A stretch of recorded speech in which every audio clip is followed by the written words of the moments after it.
தேர் வருகிறதை அறிவிக்கிறதுக்காக இந்த மணியை அழகுக்காக தொங்க விட்டுருக்கான். அப்ப இந்த மணியின் நாவை அடக்குன்னு மன்னன் சொல்றான். அவன் என்ன பண்றான், கீழே இருக்கிற மண் இருக்குல்ல, களிமண்ணை உருட்டி உருட்டி ஒவ்வொரு மணியா தள்ளி சத்தம் வராம தடுக்கிறான். இது ஏன்டா இந்த வேலையை செய்யறான்னு கேட்டதுக்கு அவன் சொல்றான், இல்ல காடுகள்ல மலர்ந்து இருக்கிற மலர்கள்ல தேனீக்கள், சிட்டுக்கள், இது குருவிகள் எல்லாம் போய் தேனை கொண்டு இருக்கும்.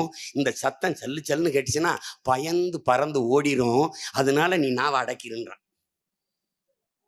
எவ்வளவு பெரிய உயிர்மை நேயவாதிகள் பாரு. அதனாலதான் உங்க அண்ணன் பட்டாசு வெடிக்காதேன்னு சொல்றது காரணம். நீ பட்டாசு வெடிப்ப, நீ காற்றை மாசுபடுத்துற, காசை கரியாக்குற. அதை தாண்டி ஒரு பச்சிலம் குழந்தை தாயின் மார்ல பால் குடிச்சுக்கிட்டு இருக்கும், டம்னு சத்தம் போட்டுனா பதறி பதறி முழிக்கும். அதனால நிப்பாட்டுறான்ற. அங்க ஒரு தாத்தா மாடி, அங்க ஒரு தாத்தா இதய நோயில படுத்திருப்பாரு, டம்மு டம்முன்னு போட்டுனா அதிர்ச்சியில இறந்துருவாரு. நீ பாக்குற, நீ பறவைகள் வச்சுகளை வளர்த்து பாரு. என் வீட்டுக்கு வந்து பாரு, தீபாவளி நேரத்தில் என் வீட்டில் இருக்கிற பிள்ளைகளை அவங்க அம்மாவை காலை சுற்றி சுற்றி வர்றதை நீ பாரு.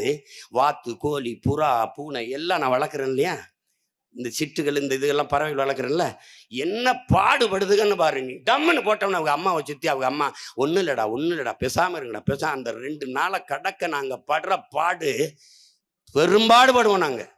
என் வீட்டில் மரங்களில் நிற்கிற அந்த காக்கைகள் பதறி பதறி ஓடுறதா நீ பாரு. நீ அப்போ உனக்கு அதுல என்ன கொண்டாட்டம் இருக்கு? என்ன கொண்டாட்டம் இருக்கு? உனக்கு பட்டாசுக்கு எதிராக பட்டாசு தொழில் இதுதான்டா நீங்க பேசுவீங்க. மாற்று தொழிலை கொடுறா அவனுக்கு. நான் வந்தேன்னா வேற வேலை கொடுக்க போறேன்,